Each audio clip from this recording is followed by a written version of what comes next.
single day, like I've always done and always will. Passing these bills on the floor, making yet another stand. Welcome to this week's edition of New York Now. I'm Dan Clark. For the second week in a row, we unfortunately have to start this week's show with gun violence. Less than 2 weeks after 10 people were killed right here in Buffalo in our own backyard, a second mass shooting took the lives of 19 children and 2 teachers at an elementary school in Uvalde, Texas. And because these 2 shootings happened so close together, it's reignited the national debate over access to guns, including here in New York. Governor Kathy Hochul said this week that she wants to raise the age to buy some guns in New York to 21. And she says that idea came from one thing that both shooters had in common: their age. The common denominator? There are 3. The weapon was an AR-15. The perpetrator was a male. And the age of the perpetrator was 18. I don't want 18-year-olds to have guns. At least not in the state of New York. But with the legislative session scheduled to end next week, it's going to be a scramble to get that done and other new gun laws. Let's get into it with John Campbell from WNYC and Gothamist. John, thank you for being here. Thank you for having me. So can we clarify what the governor meant by raising the age to 21? Would this just be for AR-15s? Is this for all guns, or do we know? Well, the governor said at a minimum, she said that twice, at a minimum, it would apply to AR-15s in her mind, but she said she would look at everything. Now, negotiations at this point seem to have focused on AR-15s and AR-15 style rifles. Those are semi-automatic long guns, rifles. And those are the ones that we have seen used in many, many mass shootings, including the one in Buffalo, including the one in Texas. In both of those instances, those were 18-year-old males who legally purchased the weapons. In the case of Buffalo, the alleged perpetrator illegally modified it after it put a high-capacity magazine on. You can only have low-capacity, 10-capacity magazines in New York. And so the governor wants a law that raises the age that you can purchase that weapon from 18 to 21 in New York. Some other states have done that in some form or fashion in recent years, including California, including Florida, and those are kind of pending in the appeals courts right now. In California, there was a ruling that perhaps it violates the Second Amendment. Florida has been upheld so far, but the governor said she doesn't care. She can't let the courts get in the way of what she thinks is good policy, and she's going to give it a shot. It's interesting because as we read about these gun laws, the AR-15s, I thought that they were banned under the SAFE Act, and to some extent they were. But since then, gun manufacturers, some of them, more of the online retailers, have kind of done modifications to make them legal, and really I Googled, can you buy an AR-15 in New York? And what you get as the first results is, well, you can, but you have to do all this stuff, and here's a step-by-step guide, which is really interesting to me. Let's talk about not really the politics of it, but we have 3 days of session left, John. Can they get this done? It's a last-minute measure. I could see them staying late to do it, but I'm just wondering if the will is there. Well, it's that measure, and there's a few other measures that they're looking at, possibly expanding the red flag law to include other potential reporters that can get an extreme risk protection order that would allow a judge to essentially take somebody's guns away. Yeah. There are a number of things. There are 3 days left, but you have a Democratic Senate, you have a Democratic Assembly, you have a Democratic governor. They all want to show that they are taking some action in response to these brutal, heinous shootings, including one in our state. So they are moving in that direction. But listen, things come together, fall apart in Albany all the time at the drop of a hat. You know, it could happen, it could not happen. There's only 3 session days left. I think right now they are moving towards something happening, but how broad that is, that remains to be seen. You asked her at her press conference on Thursday or Wednesday when she was at the Interstate Gun Violence Task Force about microstamping, which is an idea that's been around for several years. We talked a little bit about it last week as well with Brian Kavanaugh. What do you think about that? You know, there hasn't been the political will, not really political, but nobody's been convinced in the legislature to do this. Right. Is this something that will push them, do you think, or is that something that is just not going to come together? Well, this certainly seems like the best time, the best chance in more than a decade for microstamping to pass. That is something that Mayor Michael Bloomberg of New York City had pushed way back in 2010, and it actually failed in the Senate. They pulled the vote before it was almost certain failure. And it is something that has been brought up year after year. It goes away for a couple years, it comes back a couple years, and this year, for the first time, it really seems to have a real chance of passage. But there are a lot of details. This isn't a thing where you just flip a switch and then microstamping starts tomorrow. Microstamping is you fire a bullet and a microscopic stamp with your identifying information is on that bullet. It's supposed to help law enforcement. The idea is for cold cases, things like that, or things that otherwise would be cold cases, this would help you have a lead as to who originally purchased the weapon that was used. It seems headed in the direction of passage, but there is lobbying from the gun industry, which does not want to do this. It's only really happened in one state so far, that's California, and even California, they passed it in 2007, and for more than a decade, it was toothless. The gun manufacturers found this way around it or that way around it. Now there has been some changes to the law in the last couple of years that they finally are getting to a point of near implementation of implementation. Well, we are out of time, unfortunately, but I think that one's going to be really interesting to watch. You know, since we've been looking at that one for so many years and it just hasn't moved, is this going to be that moment? So we'll see. John Campbell from WNYC and Gothamist, thank you. Thank you. Staying now with news from the state capitol, survivors of adult sex crimes like rape or forcible touching will soon have some new legal options in New York. The Adult Survivors Act passed the state legislature this week with almost unanimous support. The new law will give survivors the option to finally have their day in court if the statute of limitations has expired, regardless of when they were assaulted. And we were there at the state capitol to watch it all happen. Take a look. A new door opened this week for survivors of adult sex crimes in New York. A new law called the Adult Survivors Act will open a special one-year look-back window for victims to sue their alleged assailants and any institutions that might have helped them. That's to give victims of crimes like rape or forcible touching a way to seek justice if the statute of limitations has expired, even if it was decades ago. It was sponsored by Assemblymember Linda Rosenthal, a Democrat from Manhattan. A person who has suffered such horrific abuse cannot be forced to come forward and speak out before they are ready. It could take many years to process what has happened to them and even longer to make the grueling decision to come forward and try to bring a case. Victims and supporters had been pushing for the law for the last few years, but it didn't have enough support in the state assembly. That changed on Monday when the bill passed nearly unanimously with only 3 votes against. Assemblymember Andy Goodell, a Republican from Chautauqua County, was one of those no votes. We also look at justice and equity and fairness for both parties. Because sadly, sometimes a defendant is wrongfully accused. It was signed into law on Tuesday by Governor Kathy Hochul, who was joined by lawmakers and advocates at the state capitol. So the trauma that comes with experiencing sexual assault does not arbitrarily adhere to a limit of time, nor can justice be held to a period of time. And going forth after today in New York, it will not.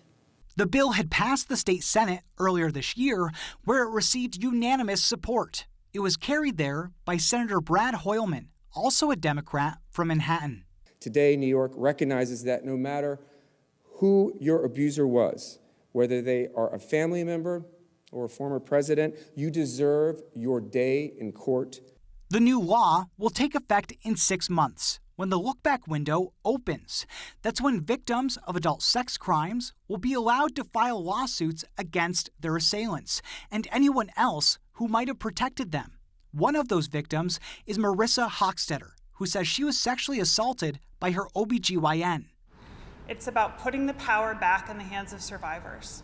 You do not need to even exercise that power to know that you now have it. And to be here and to feel that and to know what we have accomplished and be able to accomplish no matter what else happens, it's an amazing feeling.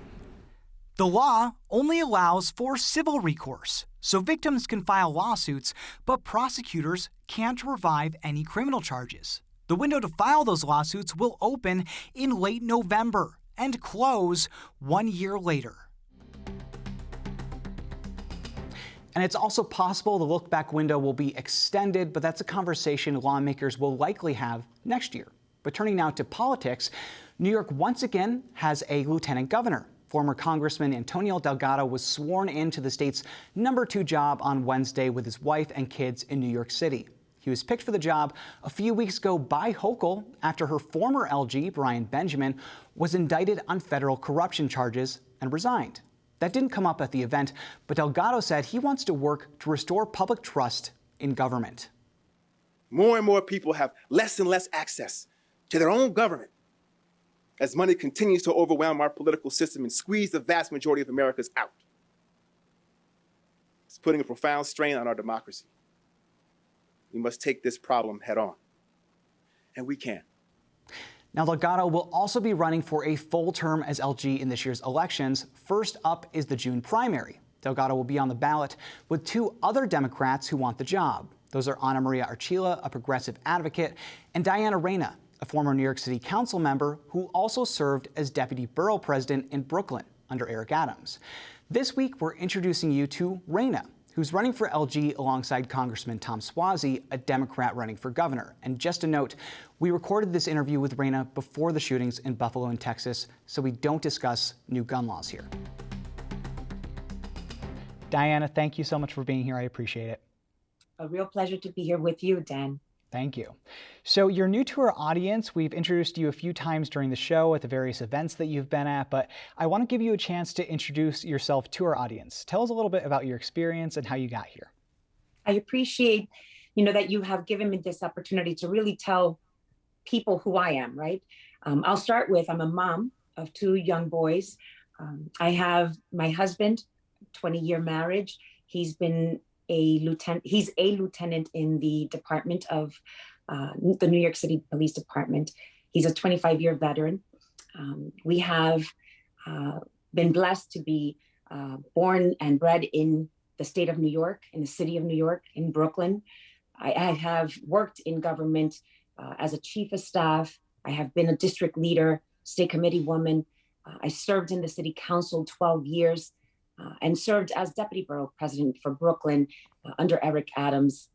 This is an opportunity to be able to come back into government after having left 4 years ago, because I didn't like what I saw happening. We have an affordability crisis, Dan, not even an affordable housing crisis. I understand what it is to have proven leadership, a proven track record.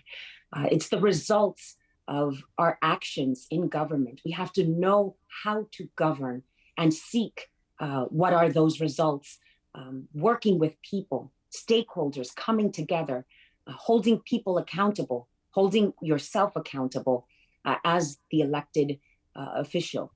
This is an opportunity to bring back those skills when it's much needed. It's an extensive resume in terms of public service for sure. And something that we've learned over the past year, I think, is that we really need to have a lieutenant governor who is prepared to step in and be governor at the drop of a hat. We saw it happen with Kathy Hochul last year. We've seen it happen with David Paterson about 13 years ago when Eliot Spitzer left. Can you tell our viewers what about your experience has prepared you for this moment where you could step in and take that role? Of course, this is where you have an understanding, an ability to understand how to govern. People find what is being an elected official as if it's glamorous. This is a 24/7 job. It is unforgiving. It is about listening to the people with ideas, being able to understand. We may not agree on everything, but we're certainly having conversations that will percolate what can be actionable items that we can work on together. Working with the legislature, being able to leave the politics at the door, check in what is your leftist and right partisan ideals. Because when it comes to governing, people are tired of the politics, and people want to see that they can go to work safely, that they can trust that their kids are going to go to school safely, that our elderly can be able to enjoy a beautiful day outside without having to fear young people who are brawling in the middle of the street. You know, tell me about what kind of lieutenant governor you would be. Some lieutenant governors have really taken a back seat and followed the governor. Others have taken a more active role in some specific issues. Tell me what you see as your role in the administration if you're elected. So I want to just share, Tom and I share the same values. We're first generation Americans, right? I proudly wave my dual citizenship of being both Dominican American, the opportunity to be able to reflect that in this administration as a Latina, to be able to call upon all the mayors, right, and meet with them frequently so that we can start planning on economic development, community development. We've had conversations around what are fentanyl and opioid overdoses that are taking over communities upstate. The same is happening in the Bronx. And so when we start connecting the dots, we can really build what is a triage moment to be able to address what are dire needs, things that are pertinent to people and are impacting people right now, this instant.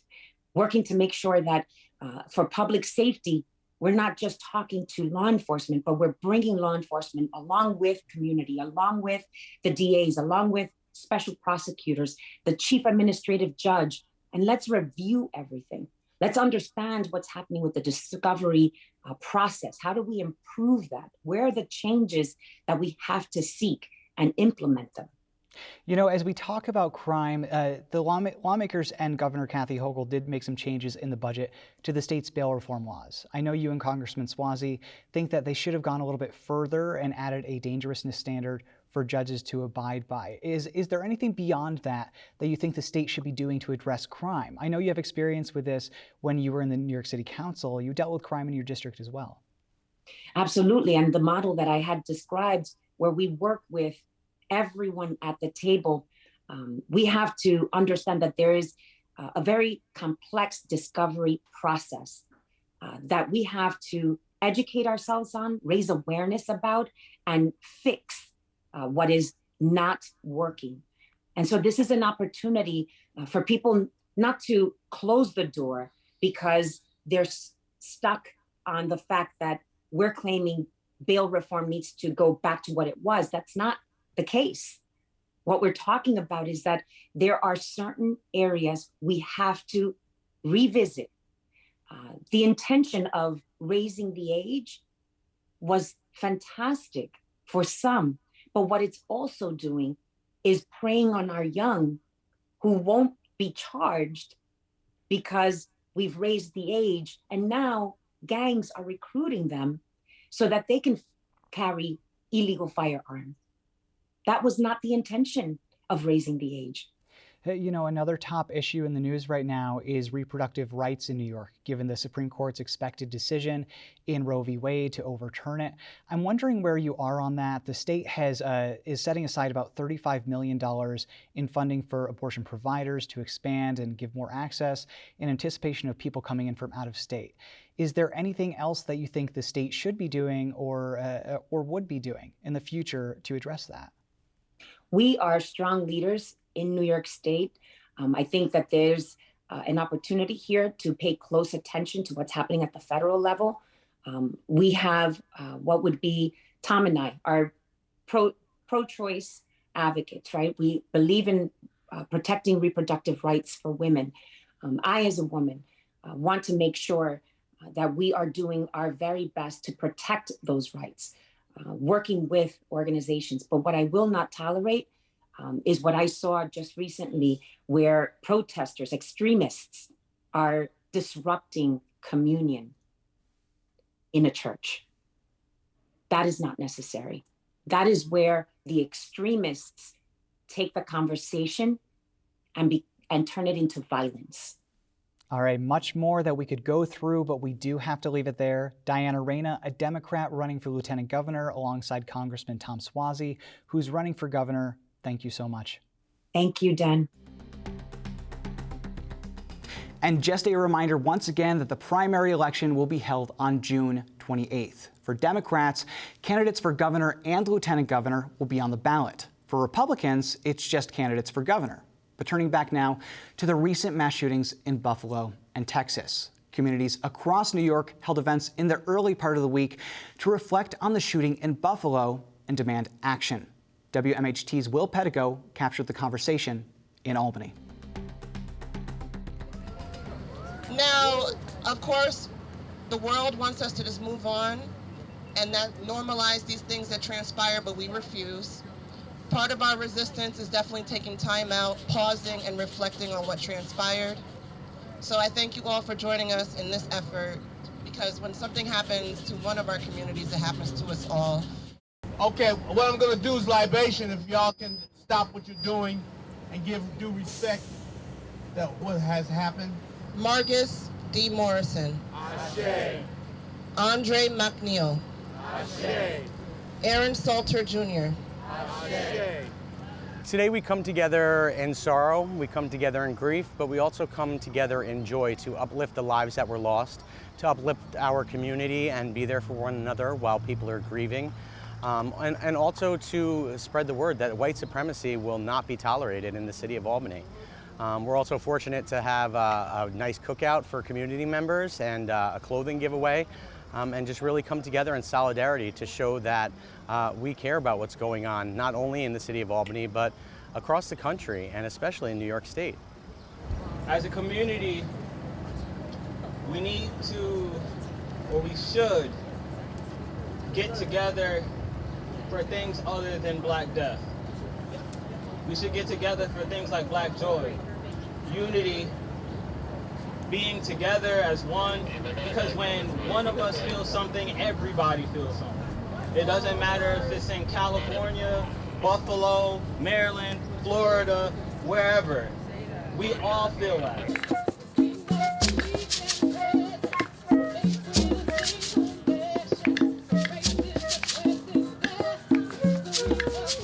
Whispers in the concrete saying I can't breathe. Birthdays, tournaments, memories snatched as they bleed. Take the knee off the neck, he completed his deed. This country is using Braille, they omit to the disease. Clans running rampant in the chilly Buffalo streets. Unfortunately, in our society, random acts of violence, mass shootings, gun violence, racialized violence is something that's becoming so normal because it's not in your town or your backyard. People are pivoting right to the next day and moving on with their lives, and I think we need to pause, reflect, honor the people whose lives were lost, and also just have some recognition for what transpired and how it's very systemically rooted, and not isolated incidents. They're actually all connected. 10 lives, beautiful lives, gone. That was somebody's mother, somebody's father, somebody's sister, somebody's brother, and they're gone just like that because of white supremacy, racism. This 18-year-old child, because he's a child, should have never had a gun in the first place. Just a year prior, the FBI was looking into him because he was making threats of shooting up his school. Those threats of shooting up a school manifested to going to Tops and killing a bunch of black people, innocent black people that just wanted to get home to their families. My heart is aching as a black woman. I'm tired of this. I'm absolutely tired of this. But guess what? I'm gonna fight damn hard to make sure that these people didn't die in vain. I'm here because I'm against white supremacy. I'm tired of our brothers and sisters being killed and being targeted because of the color of their skin. I'm here to dismantle the system that is created to oppress people of color, and I'm here to liberate my people. we come together to really galvanize our resources to address these issues. Yes, we're coming here to uplift Buffalo and stand in solidarity for the brothers and sisters that we lost. The people that look like my father, that look like my brother, that look like my grandmother, that look like my aunts, that look like my uncles, you know? So we're all really directly connected. And what's really powerful is that this is the capital of New York State. And so all of the laws and policies and legislation, they're made here. So I'm here to stand here in the capital of New York State to stand down, 10 toes down, I say. That's what we say in the hood, 10 toes down against systemic racism, against the people that are in power who continue to fuel it and allow it. And we want to make sure that we come in solidarity to do that together, to uplift the people and also address our trauma as, on a social justice standpoint and also on a restorative justice standpoint. The next step is to see how state and national leaders respond, if at all, and we'll be watching. But we do have to leave it there for the week. Thanks for watching this week's New York Now. Have a great week and be well.